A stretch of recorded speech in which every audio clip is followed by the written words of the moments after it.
The story of Cymbeline. During the time of Augustus Caesar, Emperor of Rome, there reigned in Britain a king whose name was Cymbeline. Cymbeline's first wife died when his 3 children were very young.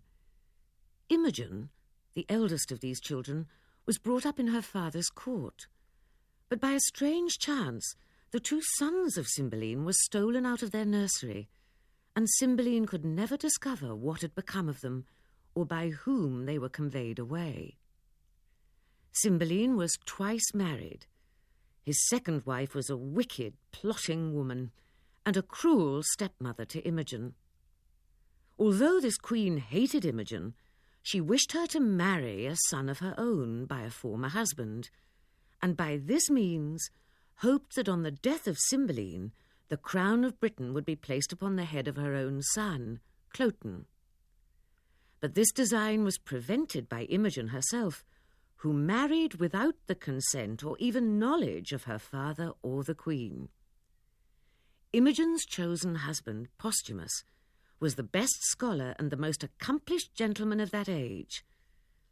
His father had died fighting in the wars for Cymbeline, and soon after his birth his mother died of grief.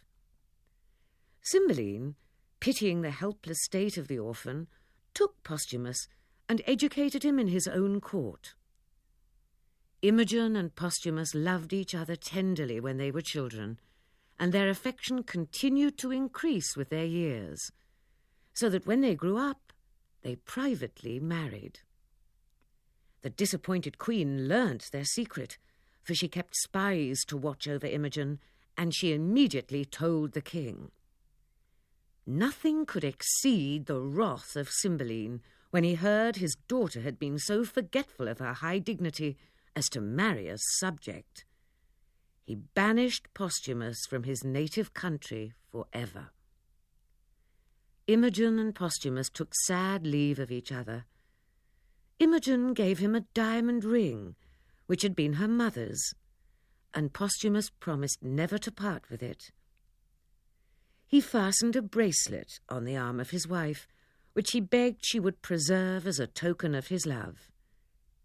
They then bid each other farewell with many vows of everlasting love and fidelity. Imogen remained a solitary and dejected lady in her father's court, and Posthumus arrived in Rome, his chosen place of exile. Posthumus fell into company at Rome with some young men of different nations, and as young men are wont to do, they spoke freely of the ladies, each one praising the ladies of his own country.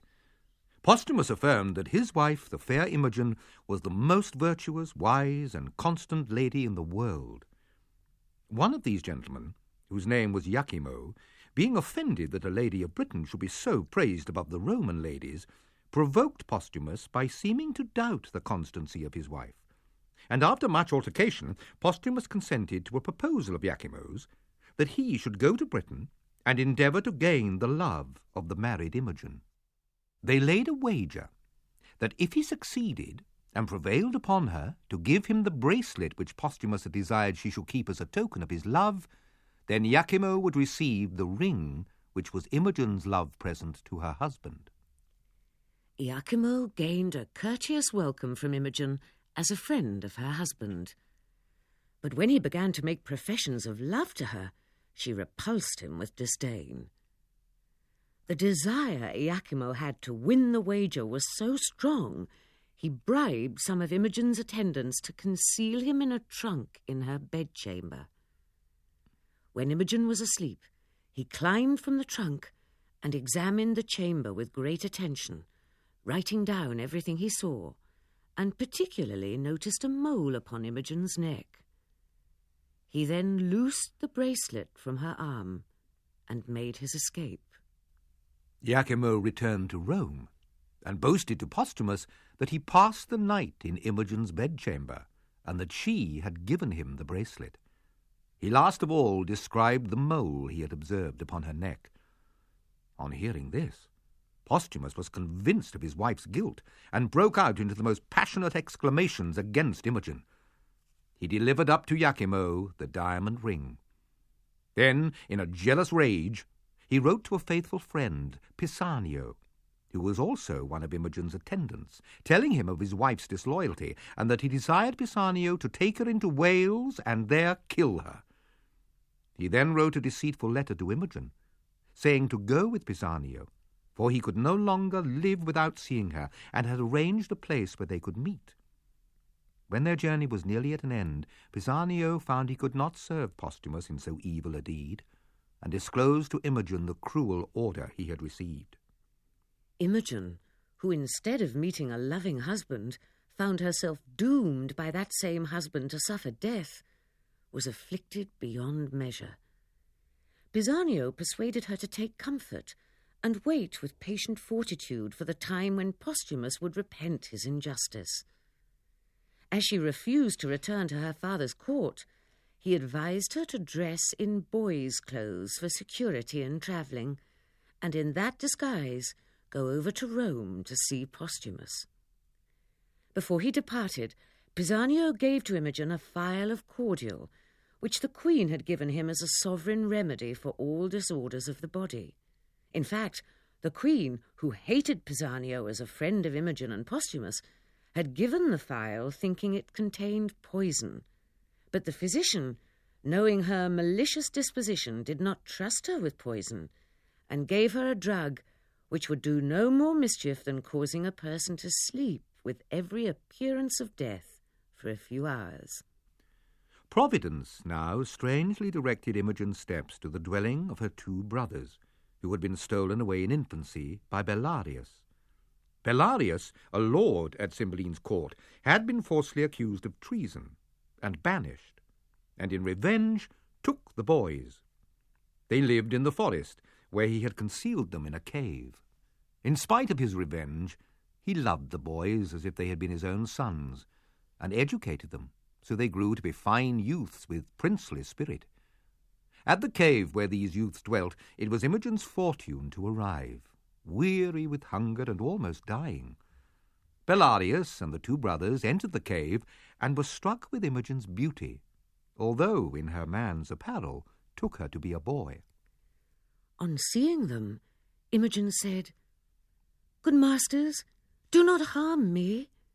Before I entered your cave, I had thought to have begged or bought what I have eaten. Indeed, I have stolen nothing, nor would I. Here is money for my meat, which I would have left, and parted with prayers for the provider." They refused her money with great earnestness. "Whither are you bound?" asked Bellarius. "And what is your name?" "Fidele is my name," answered Imogen. "I am bound for Italy, but almost spent with hunger, am fallen into this offence." Bellarius and the gentle youths, her brothers, then invited her to stay while she regained her strength. They soon loved her deeply, but remarked to each other that though Fidele smiled sweetly, yet a sad melancholy did overcloud her face.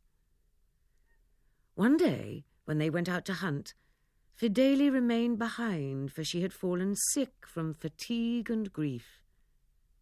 When left alone, she drank the cordial Pisanio had given her, and at once fell into a sound, death-like sleep. When Bellarius and the brothers returned, they concluded her to be dead, and did greatly lament. They carried her to the forest, and sang repose to her departed spirit. "While summers last, and I live here, Fidele, I will daily strew thy grave. The pale primrose, that flower most like thy face, the bluebell like thy clear veins, and the leaf of eglantine, which is not sweeter than was thy breath, all these will I strew over thee. Yea, and the furred moss in winter, when there are no flowers to cover thy sweet course." Imogen had not been long left alone, when the effect of the drug going off, she awaked, and concluding she had been in a dream, once more set off to get a passage to Italy. Meanwhile, great events were happening of which Imogen knew nothing. A war had broken out between the Roman emperor and Cymbeline, and was advancing into the very forest over which Imogen was journeying. With the Roman army came Postumus, but he intended not to fight against his own countrymen, but rejoin the army of Britain. He believed Imogen to be dead by his own orders, and this sat heavy on his heart. He therefore desired either to be slain in battle or to be put to death by Cymbeline for returning from his banishment. Imogen now fell into the hands of the Roman army, and because of her man's apparel was made a page to Lucius, the Roman general. Unknown to Imogen, Belarius and her 2 brothers had joined Cymbeline's army. A great battle commenced, and the Britons would have been defeated and Cymbeline killed but for the great valour of Postumus, old Belarius, and the 2 brothers, who so entirely turned the fortune of the day that the Britons gained the victory. Imogen and the master she served were taken prisoners and brought before Cymbeline, as was her old enemy, Iachimo, an officer in the Roman army. Postumus was brought in to receive sentence of death for returning from exile. And at this strange juncture of time, Belarius and the 2 boys were brought before the king as well, to receive rewards for their great valour. Pisanio, being one of the king's attendants, was likewise present. Imogen saw Postumus, but he did not know her in her male attire. She also knew Iachimo and saw her ring on his finger, but did not know him as yet to have been the cause of her troubles. Imogen now stood before her father, a prisoner of war. The Roman general was the first who spoke, a man of high courage and dignity. I hear you take no ransom for your prisoners, but doom them all to death. I am a Roman, and with a Roman heart will suffer death. But there is one thing for which I would entreat. Bringing Imogen before the king, he said, This boy is a Briton born. Let him be ransomed. He is my page.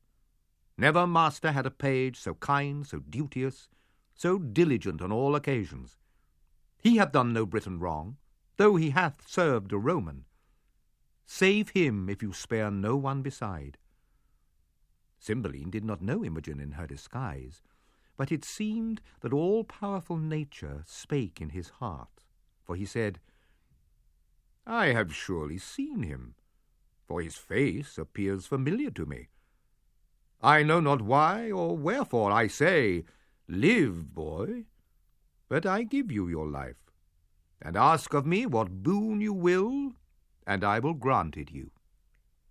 Imogen humbly thanked him, and fixing her eye on Iachimo, demanded to know whence he had the ring he wore on his finger. Iachimo, threatened with torture, made a full confession and related his villainy and the whole story of his wager with Postumus.